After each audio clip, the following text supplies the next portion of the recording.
আজকে আমি এই যে এক বাটি সুজি নিয়ে নিয়েছি, এক বাটি সুজি দিয়ে টিফিন নাস্তা রেসিপি করব।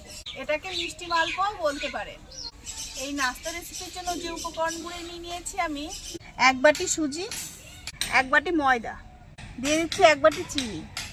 এই জিনিসের স্বাদের ব্যালেন্স ঠিক রাখার জন্য আমি এখানে 1 চিমটি লবণ দিয়ে দেব। আমি এখানে উঞ্চু গরম দুধ নিয়ে নিয়েছি। ব্যাটারটা আমি ঠিকঠাক করে রেডি করে নিয়েছি। এবার উনুনটা ধরে নেব, নিয়ে সাদা তেল দিয়ে ভেজে দিয়ে দেব।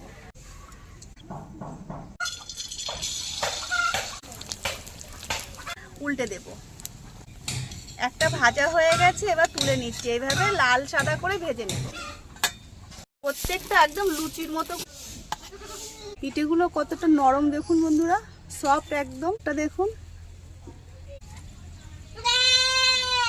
সুজির এই মিষ্টি মালপোয়া খেতে